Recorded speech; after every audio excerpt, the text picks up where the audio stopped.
Lies, fake news, fake lives, disinformation. That's exactly how our media space has become in recent times. There is direct correlation between what is posted on social media about the Boku crisis and actual deaths of people involved in the Boku crisis. My grandma came to me saying, "Oh, I want to add you on Instagram. Show me." I said, "Hey, what do you want to do on my Instagram?" Very recent, I think Sam George called content creators. Yes, I don't and know had a if you- meeting with them. I remember Yes. that very well. And some group of people are very angry. That some group of influencers And were called. Yes. Somebody has put something on TikTok. He's insulting the president. You don't like it? Don't like it. For a couple of years now, you're able to choose the language that you Yes. want to operate in. Yeah. So if English is going to be a problem, you can just adjust to the one you are comfortable with. Teach your parent at home. Teach your grandparent at home. Don't watch them do things that will make you laugh and then you laugh about it. Don't wait until your grandmother's naked pictures are online. If Kalije puts out some question, "Oh, Charlie, what you go chop today? Charlie, who is going to the Gobe joint today?" Yeah. That feels like something we'd have told a friend of yours. So it makes him feel like he is just like you. But the truth is he is not. He is not just like you. They don't care about you. They don't care about your name. So the fact that they are responding in the comment section does not mean that you are important to them. See, social media influencers consider us as their pets. To vote or not to vote is dependent on who has any proper policies for digital safety. If you don't have anything for digital safety, I don't count you even aware enough to be my president. If you don't have a reason, don't be there. Yeah, true that. Yes, if you don't have a reason to be on any social media platform or any media platform, don't be there until you get the understanding of how you're going to leverage it to make your life or the people around you lives better. Just don't use it, because you might even cause harm without intending.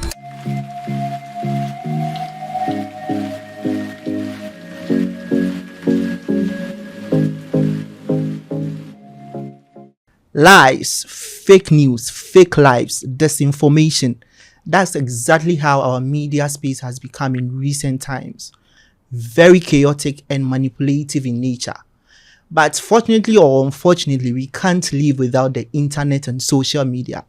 It has become our go-to platform for all kinds of information: education, sports, entertainment, weather. You just name it. And this has resulted in a decline, or let me say, eroding trust in the media. And so on this episode, we are exploring how we can rebuild this trust in the media using an important skill: media and information literacy.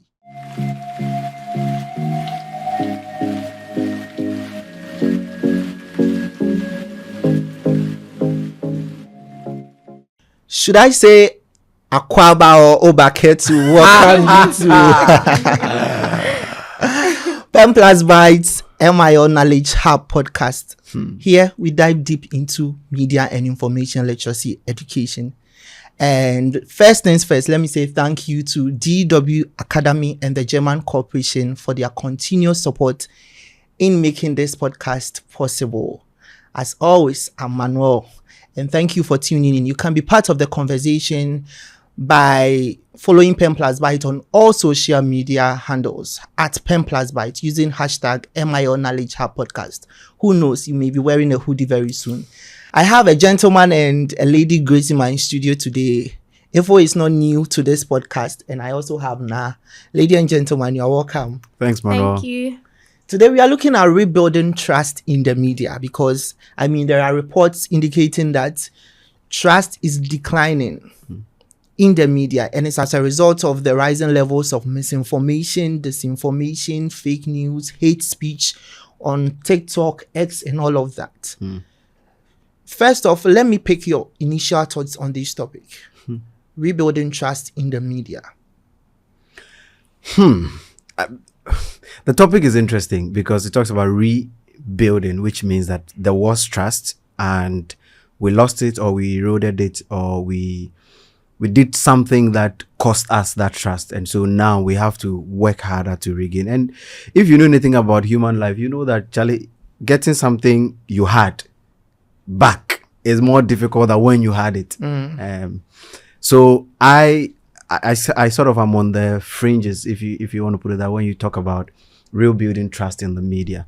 But I believe it's also essential because we cannot live without the media. And seeing that these days, social media becomes the bastion of all the information that we consume, or much of the information we consume, I think we would need to find a way to do it. And I strongly believe MIL could be that solution.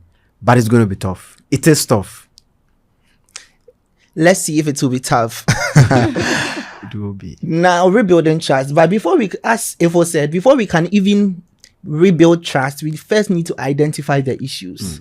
I made mention in the opening that there are rising levels of misinformation, disinformation. I don't know if there are some other issues you have picked up in the media space. Well, I believe that most of the areas or the issues that contribute to information disorder comes from, currently in Ghana, we have issues of health, issues in politics, and things in that light, usually. So, and sometimes people, because of the new technology, AI and all that, people are able to put out information which is not true. You find on TikTok, which is like one of the things that the youth go to a lot these days, people giving remedies to illness that they don't even know about without any accreditation or anything. And a lot of people actually do believe it, and it's caused a lot of harm than good. There are a few which are actually genuine, but majority of them out there are causing more harm than they think they are. Yeah, right. I'm very happy you do want to add something. Yeah, I wanted to, Okay. When we talk about social media and misinformation, disinformation, or the entire information disorder ecosystem, we often, like I said some time ago, we often leave out the responsibility of the individual, right? Because my question is, why are you seeking health information on a platform that belongs to somebody whose bio reads influencer, or whose bio reads storyteller, or whose bio reads content creator? That's my question to you. Why? What makes you think that such a person who has no history of medical qualifications, no history of any training whatsoever in that field, can offer you such a solution? Yeah. So it speaks also then to being that the media is a mirror of society. It speaks to how deluded and degraded the society itself has become. And for me, it's just a manifestation of that we are seeing online. We are not seeking information from the right sources anymore, because even on the same social media, there are health practitioners on the same platform giving out health information. If you really cared about going to a physical hospital, you would care about seeking out, even if you wanted to use social media, an expert on social media who might give you more credible information. See, a lot of people actually tend to the fact that these influencers, one way or the other, have provided info that has helped them. It could be lifestyle, it could be any other thing. So they are blinded by that side and have forgotten that there are various channels that you should, each channel for a particular reason, and you don't just channel everything to one source. So they forget that influencers usually lifestyle and other things, but there are health people, like you said, that they can resort to, but they've been blinded. Yeah. And I'm glad you made mention of the fact that we have to also focus on individuals, and the media being a reflection of society. So now I want us to look at MIL. Someone is asking, media and information literacy. What exactly is media and information literacy in simple terms? How can we explain this to ordinary Ghanaian? What is media and information literacy? Right. In my understanding, media and information literacy is a person's ability to understand, utilize, and navigate the various media platforms to create content and then also make an impact. So basically, it's your ability to understand and use it effectively. Okay. Ability to, there are a lot of big terms in there for me. For me, I think basically media and information literacy is how much you know about the things you use to get information or to send information. Yeah. How much do you know? Because when we come to, say, language literacy, Okay. It's simply how much you know about a certain language and how you can use it. So if you are literate in, say, social studies, it means you know a lot of things about society Yeah. and the people that live in it. So if you are also literate about media and information, it means that one, you know what kinds of media are used to send out information that you can use to send out information. You know what kinds of information are sent out on the media or through the media, and you know what kind of information you can also send out. So all of those things are in there, but it's simply how much do you know How much do you know? about the media you use and the media you consume? How much do you know? Right. And I'm very happy you made mention of how much do you know and one's ability to read and write. And I also think critical thinking comes in. Absolutely. I couldn't agree anymore. Yeah. So media and information literacy, as you've rightly said, I now want us to look at the cost of ignorance. Somebody said education is expensive, but try ignorance. Yeah. But I mean, do we need to go to school? Do we need to sit in classrooms before we can be responsible on social media? That is not I won't say a direct yes or a direct no. Direct no. Because there are lots of things you can learn without going to the classroom. And you don't, for instance, they taught us ICT and all that. But a lot of the things people know about technology is not from the classrooms. I don't know if you would agree with me. No, I absolutely agree. Yes, because when you that's debatable. Okay, yeah, some people got to learn some features. Personally, I remember primary, they were teaching me about RAM, ROM, like those features. Yeah. It never actually made sense. So I was learning because I had exams. But when I got a device, now I had to figure out, and I eventually remembered that, okay, this is ROM. Now I have to go and find out the meaning as to how to use the laptop or the computer, what it means in that. So it wasn't necessarily from the, yes, I got to know that there's something called this, but I didn't know what it was in real life. So there are lots of people who fall in that category. I mean, I tend to agree a little with her on the fact that you don't need a classroom to be. Education is not only found in the classroom. Schooling can be found in the classroom, but education is not only found in the classroom. Funny enough, you can actually go to school and not get educated. So that those differences we must make. When it comes to media and information literacy, you can get it come on, Penplusbytes is not a classroom, but the amount of media and information literacy education you push out on a yearly basis, on a daily basis, it's monumental. You understand? Fact check organizations are not in the classroom, but the amount of media and information literacy education they keep pushing out is monumental. So for me, it's really embedded in the information seeking behaviors of the individuals who access these social media platforms, right?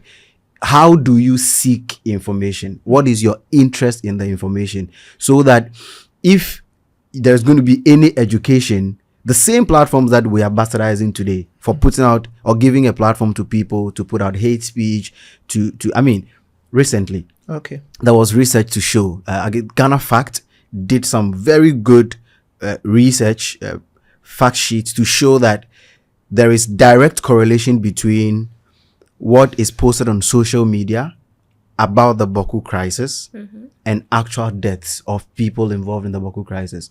So they're able to tell you that 2 days prior to this person's death, a picture of his and his name and details and location were posted on this platform on social media, which platform is either from one faction or the other, saying that this guy, we're going to do this to you. And then 2 days later, he dies. And I'm telling you, it's not 1, 2. They show you dozens of examples across the social media platforms, especially Facebook, TikTok, right? And you see that these information are put out there. But on the same platforms, there is education. Yeah. So the question is, where are you getting the education from? How much do you know is directly dependent on how much do you want to know? Are you really interested in knowing? So sometimes I believe our job as advocates is to whip up people's interest in wanting to know the right information about the media. I think we can even use the older generation as an example.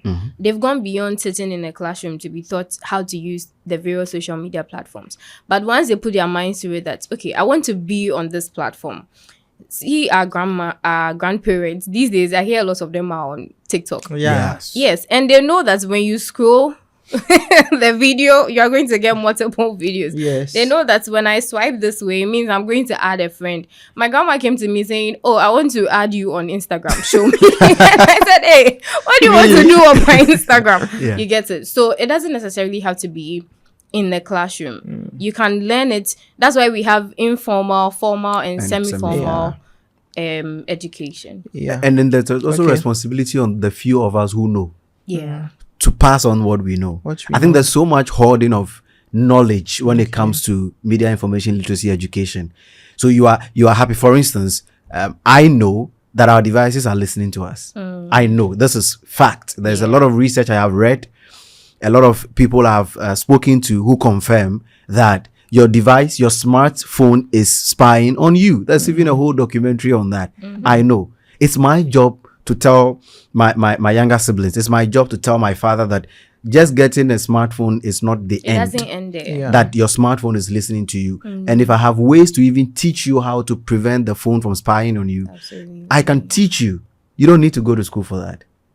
Right. And I like the fact where both I like your submissions, but one thing that caught my attention was we passing on the information to our maybe our grandmas, The people around yes, us. you said very recent. I think Sam George called content creators. Yes, I don't and I know had a if meeting you with them. I remember yes. that very well. And some group of people are very angry That some group of influencers were called. Yes.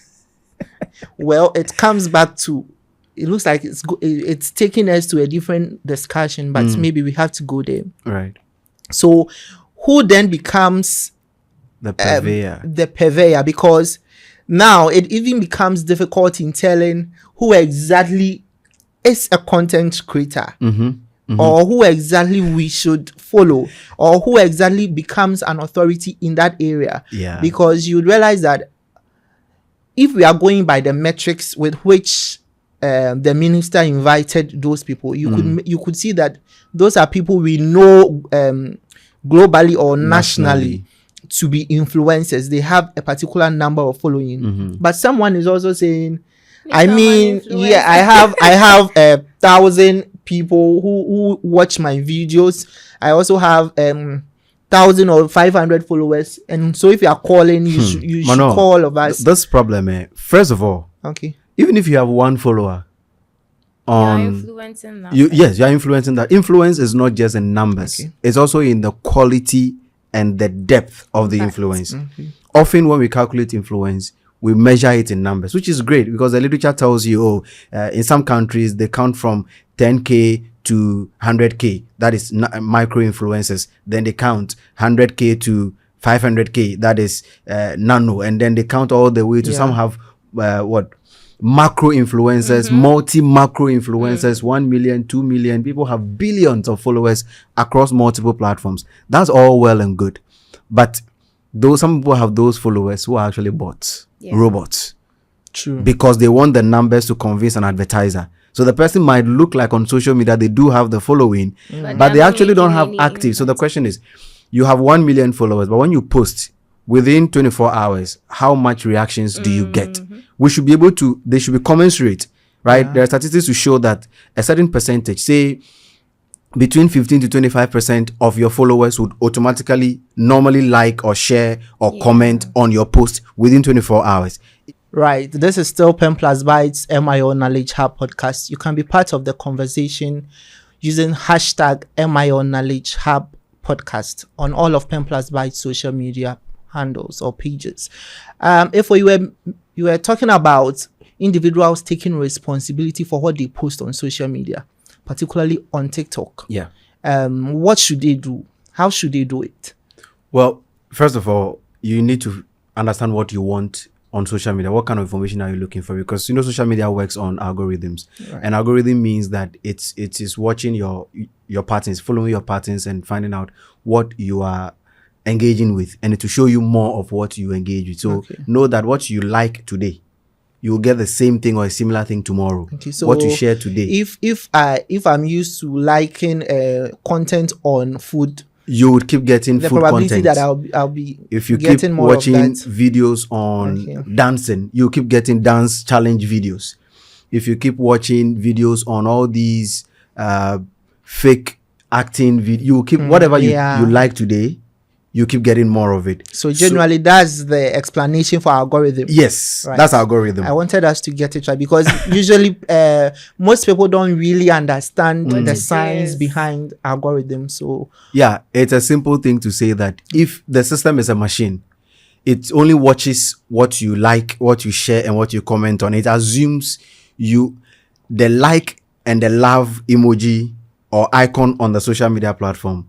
The algorithm or whatever machine they've set up, whatever computer system they've set up, assumes that if you click on like, it means as a human being, you actually like the thing. Yeah. you So, want for those instance, kind of you go on an opposition political party's platform, or you go on a platform of a parody. Say Twitter, there's parody. Parody means the person is just there to create jokes. So they might you have a parody account for ECG, and it will come and tell you announcement for the day. Nungwa, Lashibi, your lights are going off at 6. That is a parody account. So it's not serious. But if you go on that account, though you actually don't like what they are doing, the X does not allow you to show anger. It only allows you to show like. So when you like that thing, the system that is behind you seeing the things you see on social media assumes that you actually, as a human being, in your chest, in your heart, Like in your akumemu, you like that thing. So you want to keep see more. showing you content from that particular account or similar parody account. So that then floods your page. So when we say timeline, we're saying when you go on your social media account, what are the things you see without searching for, without intentionally looking for? What are the things you see? If today you go there and the things you see are things about religion, it means those are the things that you've been liking all this time or sharing or commenting on. And so if you don't like the things on your current timeline, then start liking, start following, start commenting, sharing on things that you actually want to see. Give you an example. Me, you come on my YouTube. If it's not TEDx, it's Trevor Noah. If it's not Trevor Noah, it's my, what do you call it? Toastmasters. If it's not Toastmasters, it's some documentary from BBC, because those are the things that I intentionally like. Yeah. I intentionally consume. If I see a video that I'm not interested in, even if I make a mistake to consume, I don't consume beyond 5 seconds. Because after the 5th second, it will consider me a viewer. Right. And if I'm a viewer, then it will show me similar content from that platform. So you want to be careful to decide what to like, what to share, what to comment on, who to follow. You understand? Because on the same platform that you find disinformation, misinformation, malinformation, all the negative news, the hate speech, on those same platforms, somebody has put something on TikTok, is insulting the president. You don't like it? Don't like it. Because if you like it, I like the how it sounded. If you don't like it, He's don't right. like it. I Yeah. mean, he's a poet, so Right? Because if you like it, even though you actually don't feel a sense of appreciation or a sense of gratitude for that content, if you use the icon like, or you click it twice and it gives you that pop-up love, it means you like the thing. It will show you more of those hate speeches. You understand? And at the end of the day, you see that you are only consuming such. And the truth is, psychologically, what do you expose yourself to for a certain amount of time, you begin to consciously also appreciate. So you begin to actually believe the things there, even though they are lies. So like we said, if you actually don't have any appreciation for the thing, don't like it, don't share it, don't comment on it, don't send it to somebody. That's even the worst. Because there are degrees of how the algorithm works. If you just like and leave, that's okay. Start from view. If you just view, it counts you as just a viewer. So you can see some videos on Facebook. It has 3.8k views, but it has just 1 like. So people have watched maybe after 5 seconds. They've watched beyond 5 seconds of the video. So the algorithm captures the views. That is less weighty compared to viewing and liking. That is less weighty compared to viewing, liking, and commenting. Okay. That is less weighty compared to viewing, liking, commenting, and then sharing. Then if you share, or you even go beyond sharing by clicking on the account, going to now view the entire page of that account where you are seeing the video from, of following, now it considers you a lover of the thing. So it will keep showing you content from that particular account if you go the extent of going to the page and looking at all those things. But if you just watched and liked, it can show you similar content but not from the same account. But the moment you go the extent of sharing that content, going to view the profile, because if you view my profile, I'll get a notification that you viewed. True. If you view, then that means it will allow me to then collect your information. And if I wanted to advertise, if I bought an ad on Facebook, you are one of the first people who will see the ad because you viewed my profile. It means beyond the small content you just saw, you like the human being that posted the content, or you like whoever is behind the content. So that is how these supposed algorithms work. And if you don't like something, don't like it. Yeah. So in essence, just be deliberate and intentional. Thank you. That is the word. Yeah. Now let me come back to you.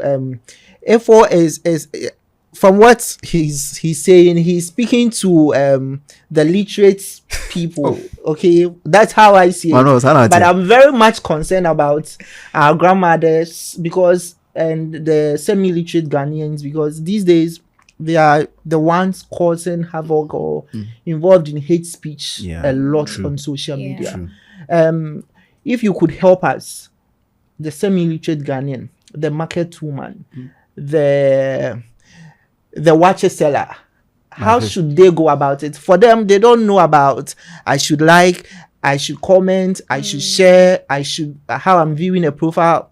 Whatever comes into their mind is what they are doing.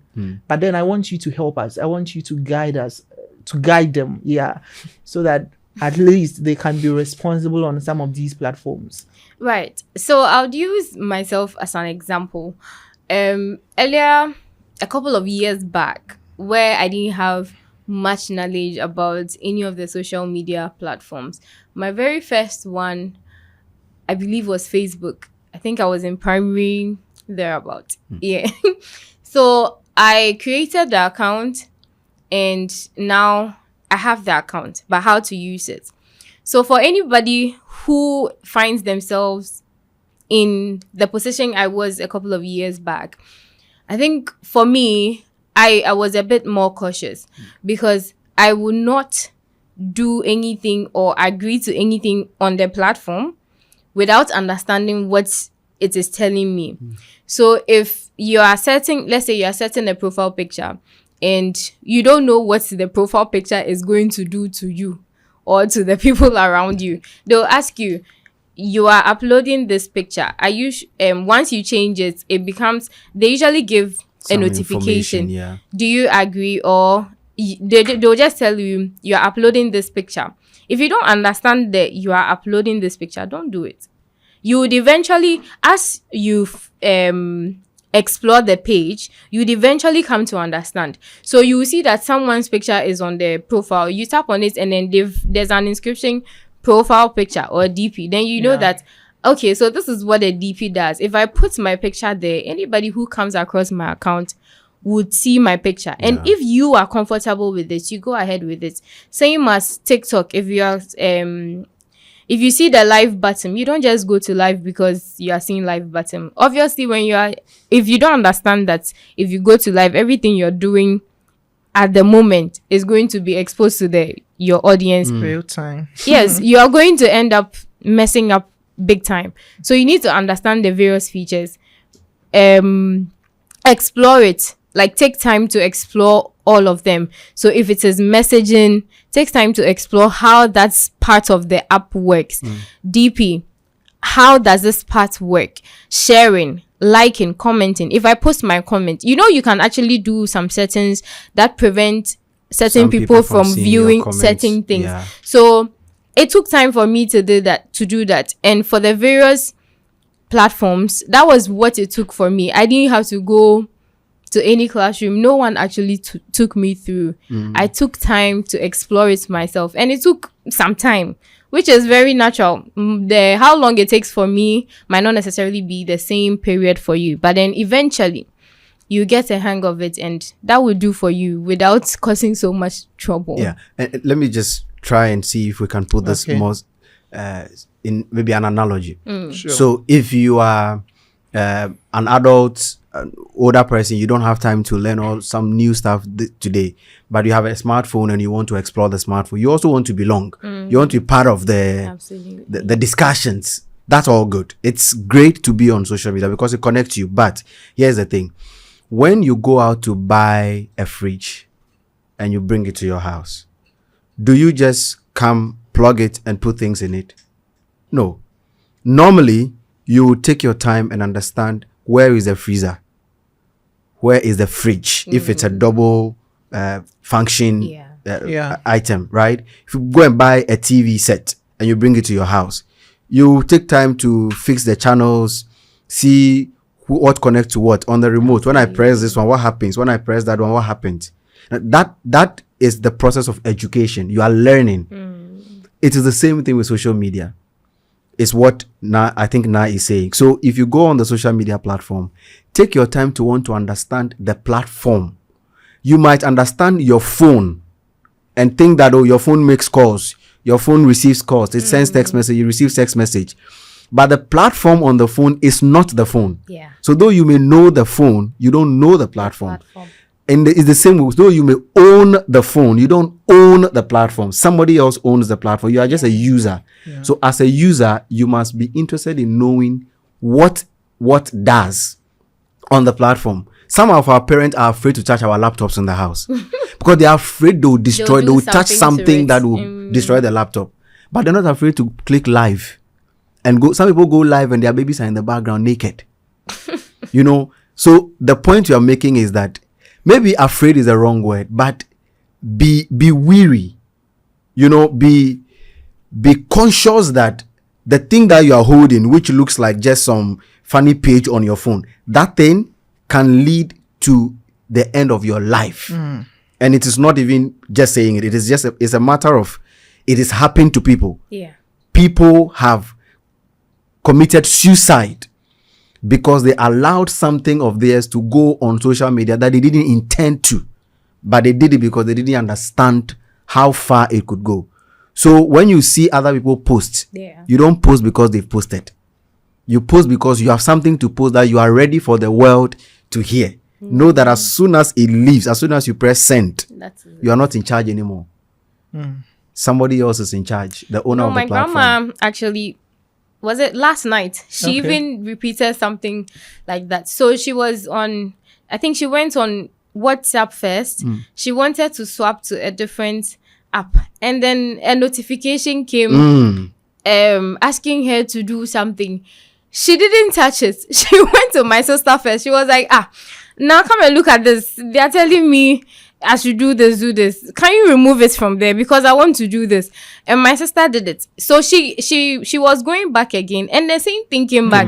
And she came back to me. She was like, Naa didn't do it. Do it for me. Take it from there. I don't want it. Yeah. So if everyone is going to be that cautious, like, because she didn't understand this. And if you don't understand this and you engage it, you might end up doing something you don't intend to do. One extra thing. For all parents, when you are giving your phones to your children, put the data off. Yeah. Because when they are playing their games and they are watching their videos on YouTube or wherever, ads pop up. And the ads pop up in such a way that it covers the entire screen. They wouldn't see where the exit, because that one is it's very so small, so invisible. Yeah. So the children, look, my niece can download games. She downloaded games to the extent that at a point my wife's phone was giving her, was blocking her from viewing certain apps. I had to take my time, go through the phone and delete some of the games that she had downloaded. And sometimes some of the games are explicit games. Games that even adults do not want to play. They pop up even when a child is using the phone. So the practice in my house is if the children are about to use our phones, the data is off. So that whatever mistake they may make, whatever, it won't post. I'll come and see it before it may or may not go out. You understand? So I think that's a practical thing that everybody can do. Yeah. If you're not sure, put the data off. I think it's an advice to all of us because one time I remember I was there and I had a call from a friend that, what have I posted on Snapchat? And I'm like, it's been a very long time I went on Snap. Why? What's there? What posted? Then like go and check. It's a story of another day. It's serious. So when you're giving the phone to the children, put off the data. Or if you have enough money, get them a child's tablet. That the only thing they can access is that, right? Yeah. You say I'm talking to the literate, but sometimes some of these things, we go school send you doom data. Sure. To the phone name akola data no doom data no doom data na ni obetwa picture obetwa video obetwa ni nyina it will not upload anywhere. And the children today like doing what they see. Yeah. So they'll be on Snap, they'll be on TikTok, and they'll be doing things. They'll be swiping before they realize. The moment they realize, hey, when I do this, it goes. That's all they do. And another thing about the algorithm, it is programmed to never stop. So on Snap, on TikTok, on Facebook, on YouTube, especially if you are doing YouTube shorts, you never deplete the thread of videos you have or images you have, the posts you have. And that's one thing. So you can keep swiping until tomorrow comes. The app is built to keep you addicted. So what I do for my YouTube, for my phone right now, I set my phone to 6 hours, 30 minutes per day on my phone. And on most of the smartphones, that feature is there. Yeah. It's called digital health or phone health or something it sends health. a reminder. Yeah. So at exactly 9 o'clock on my phone, at exactly 10 o'clock on my phone, which is 9 o'clock regular, my phone goes black and white. It's me. It's intentional that when it's 9 o'clock regular, which is 10 o'clock on my phone, because I normally do an hour ahead, the phone goes black and white. So the things I see are not exciting. That is one. Two, I can only use my own phone with my own data for only 6 hours, 30 minutes a day. If I deplete it, I have the option to renew. But just getting that brief cut into my viewing, that, oh, you've done 6 hours, 13 or 15 minutes. You are left with 15 minutes for the day. That alone gives me the option to log out of social media. And what is interesting is that every week the phone will give me some review for the week and tell me, oh, this week, You 2 used days out this. of the week, you were Yeah. able to stick to your timeline. And 4 days out of the week, it will tell you the number of apps you view. All of that can help. And this is in the settings. Go to your settings, look for phone health, smart health, digital health, something health. It's in there. And just decide how these things work for you. And sometimes it can be a great help to not consuming so much and not consuming the wrong content. Right. It can be a great help for not consuming so much. So, yeah, ma, me nom name penny for what near person your chemo sesia and say, social media, any phone I use, no.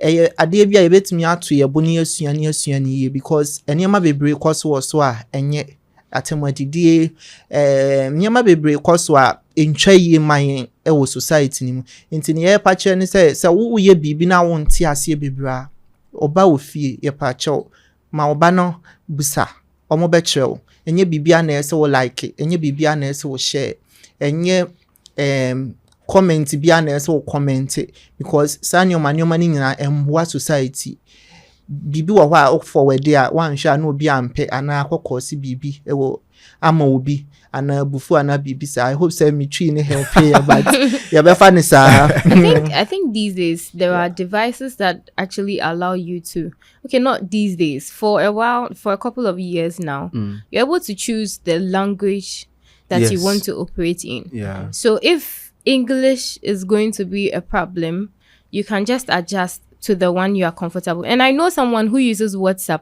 but never sends a text. It's always Voice audio. note. Yes. So if you are if that is what works for you to be able to understand, then do that. And I have a partially blind friend. He can't see actually. Yeah. He just sees light.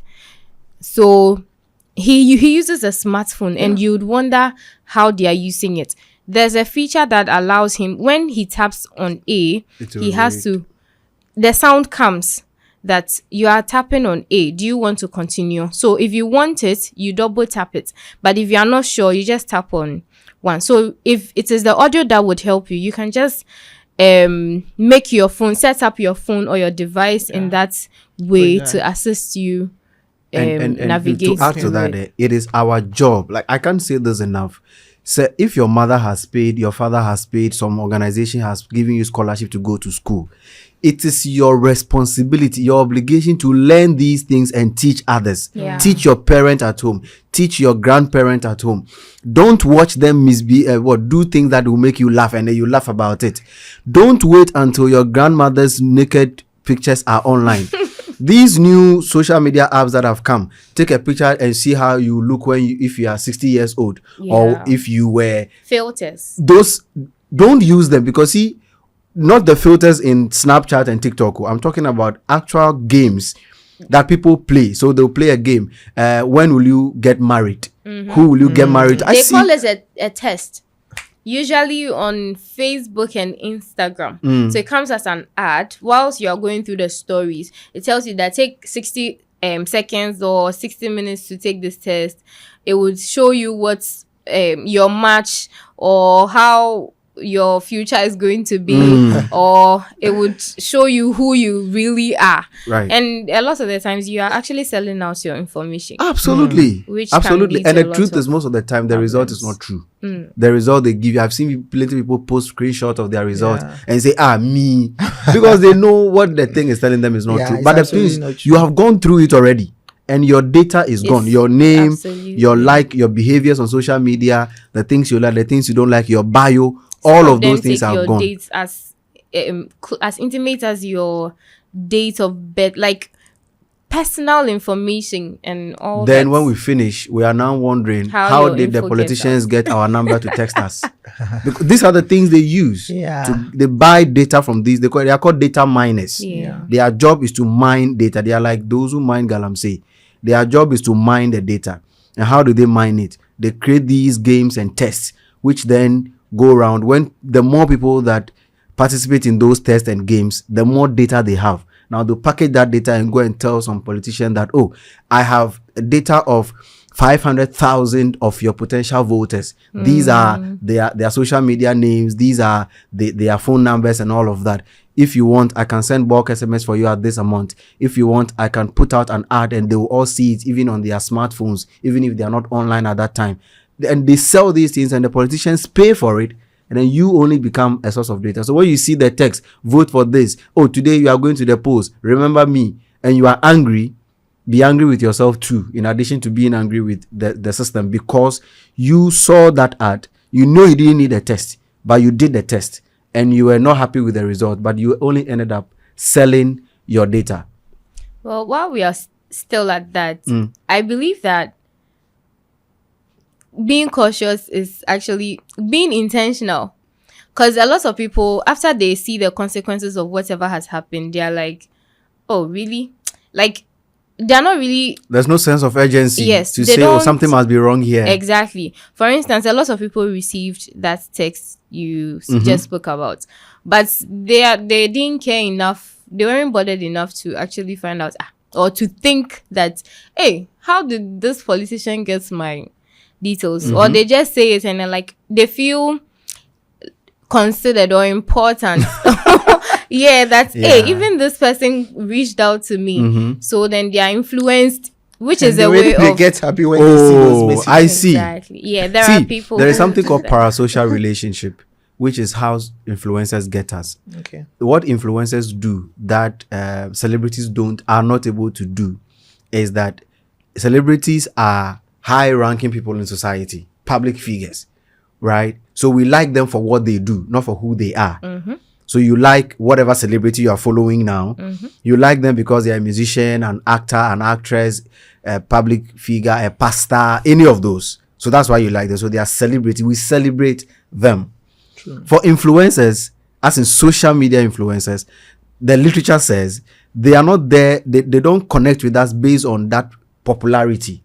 They connect with us based on what we call similarity, which is parasocial behavior. We see ourselves in them.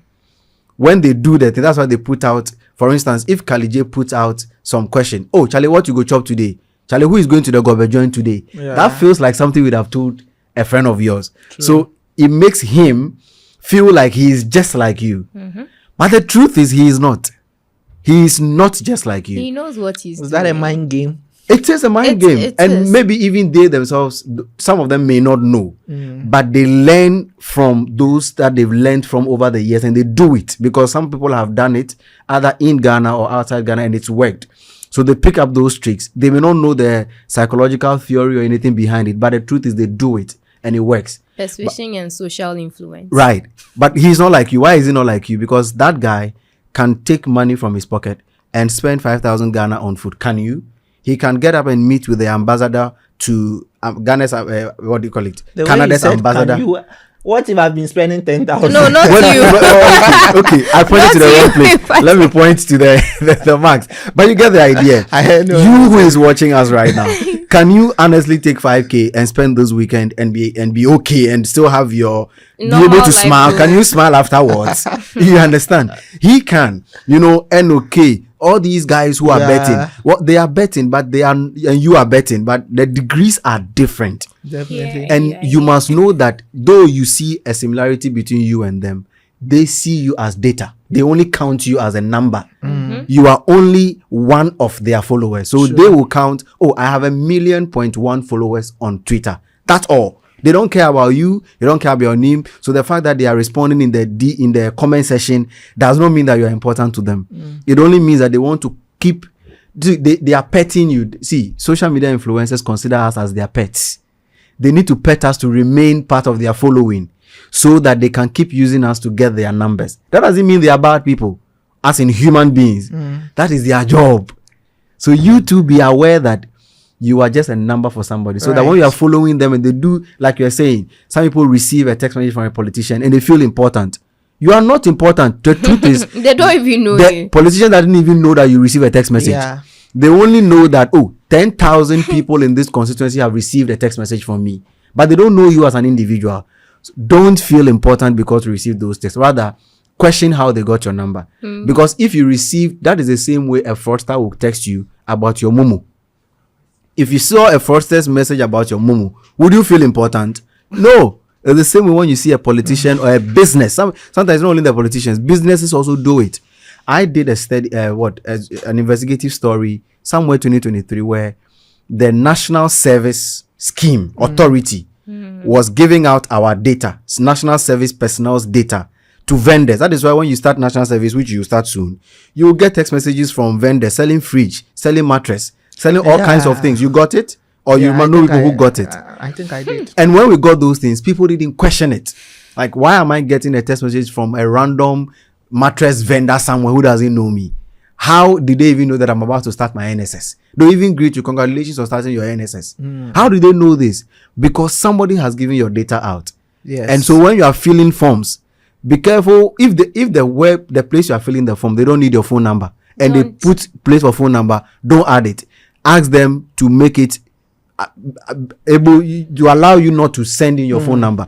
My date of birth, I only will add it if I know this person needs it to be able to give me the service that I need from them. True. If you don't need it, you don't need my date of birth. Right. I like the back part to you made MIL. mention of when filling forms. Usually we feel like we are obliged to give are not every obliged. information, but that's actually not the case. You are not obliged. We can actually ask questions. Question the field so- they're asking you to yeah, fill. Question yeah, it. true. Thank you so much. We've spoken at length concerning individuals and what they can do, but then I feel like there are many other factors which come in. Yeah. Tech platforms, tech owners, and all of that. I mean, we've had this conversation over and over again. But briefly, I want us to sort of profess some recommendations or on what. But we need to keep hitting that true. spot. That's true. Hopefully, one day we'll get results. Yeah. Yeah. I mean, now TikTok is engaging the Ministry of Communications. And a new legislation is in the being laid in pipeline. Parliament. So we are making progress. Yes, but you see, my problem is this. You So see, now the talk about government. let's talk about the Let's start with the government. On the platforms, let's start with the government. See, for every country, the government is supposed to protect us. We have a fundamental human right to be protected by the people we pay taxes to. But it's like the protection we assume is only physical protection. They themselves, they are not really concerned about that side, or they don't have much knowledge about how to protect like their people. Digital security, digital safety is a fundamental human right now. I couldn't agree less. And as long as you have the military to protect our territories, as long as you have the police to protect us in the country, you must have some form of protective coverage for those of your citizens who are online. Right. And one of the things to do is what the ministry has started with TikTok.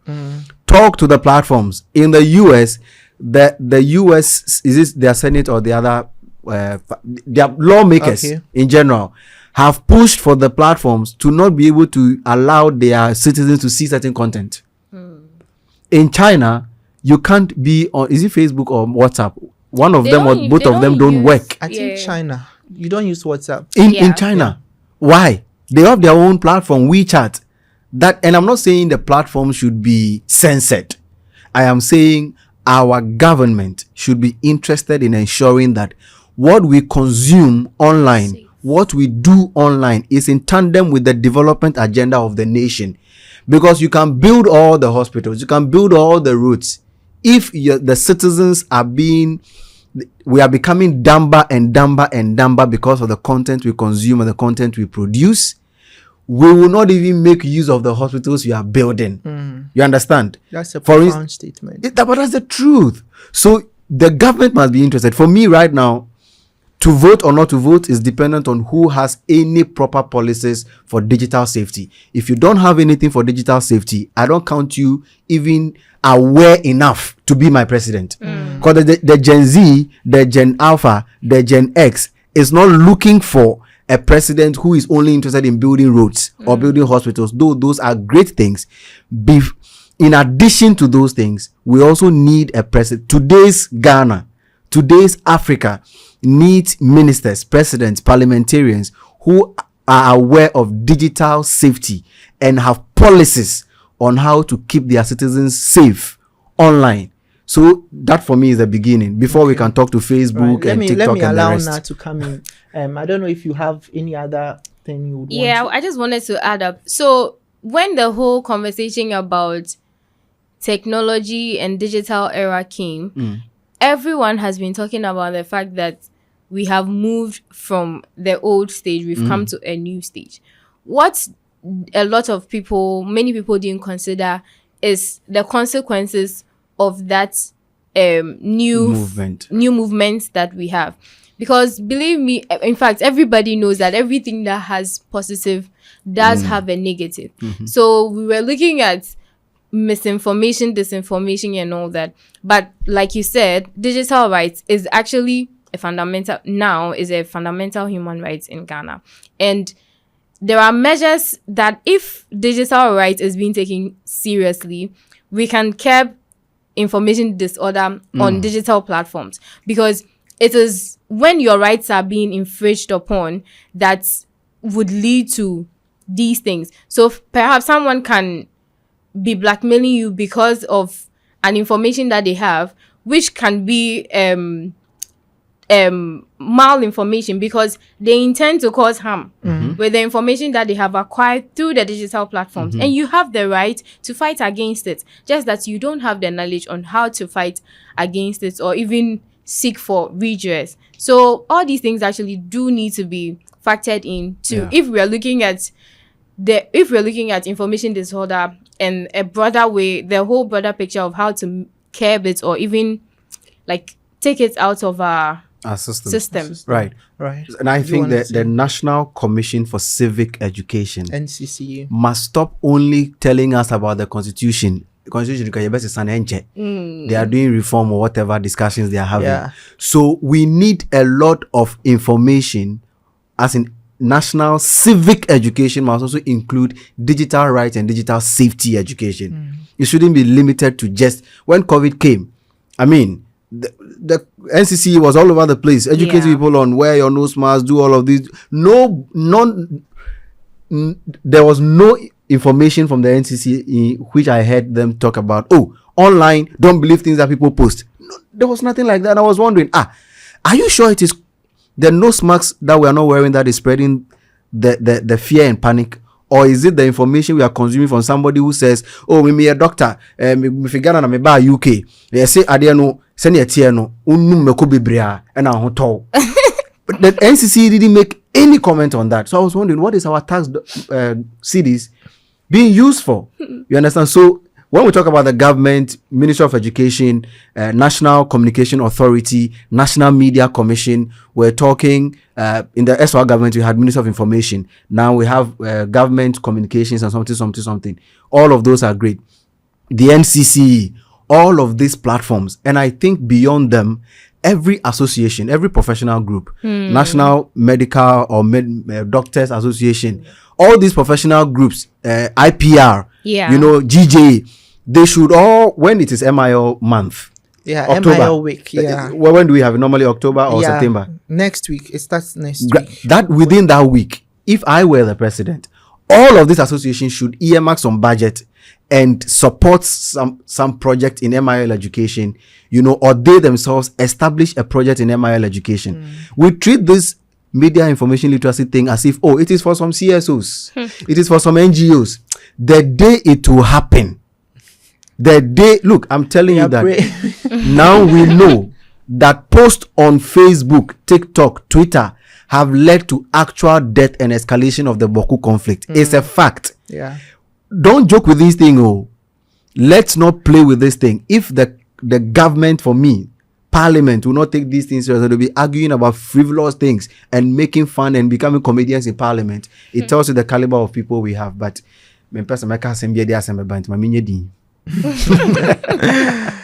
all right. Thank you so much. And I think you've made some great points. Both of you have made some great points in there. And you've really put government on its toes. Like, you want them to do so much. And we are praying that they will hear us, or as they are watching us, they will put some of these recommendations in place.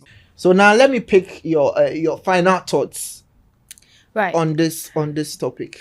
Okay. So we've been on and on about information disorder and the mistrust that has built over the years, and how that each and every individual contributes to this damage. I want to our audience and everyone out there, this is your camera, to understand that it's not just the role of the government to ensure that you're safe on your digital spaces. Neither is it just solely the role of NGOs or organizations that deal with digital spaces or MIO, but then it takes a collective effort. So you, the individual, you and I, the organizations that work in this field, and the government, every individual person, because we are all on that platform. So if you are telling me that the people who are in charge or who have authority should be the only ones to ensure that everything is safe, what are you doing about it? So we all have a role to play. You have to be cautious. You have to understand the media platforms that you're using and how to leverage it. And the people in authority, the owners of the platforms, also have a role to play. So let's all work together. Like, know what you're doing online. Know why if you don't have a reason, don't be there. Yeah, true that. Yes, if you don't have a reason to be on any social media platform or any media platform, don't be there until you get the understanding of how you're going to leverage it to make your life or the people around you lives better. Just don't use it, because you might even cause harm without intending. Right. So yes, I love your point, and thank you so much. If you don't have a reason, don't be there. Yeah. I would add that if you don't have a positive reason, don't be there. So Efo, let me pick your final comment. So in ending, what would I say? I would say that, first of all, the question we started with is can we trust the media? That question is an interesting question. But the question I think we should ask is, can you trust yourself? Do you trust that you have the knowledge it takes to survive on social media? Because the question will also be, do you trust that you have the knowledge it takes to survive in the real world? Don't treat social media as some fake world. It's real. Whatever you do there has real life consequences. So you need to be sure of what you are doing. And like I'd always will say, if you see it and you are not sure, don't share. If you don't like it, don't like it. Always look out for yourself. Social media is the one place you must be selfish about your own safety.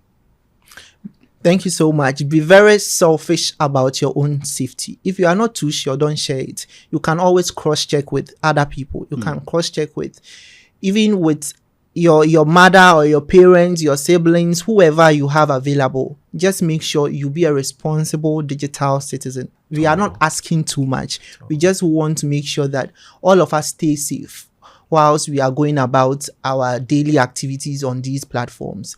This is where we would like to draw down the curtains on today's episode, where we looked at rebuilding trust in the media using media and information literacy. I am Manuel. Make sure to follow Penplusbytes on all social media platforms, and you can be part of the conversation. #MIO Knowledge Hub. Thank you to DW Akademie and the German Corporation for their continuous support. See you another time. Bye.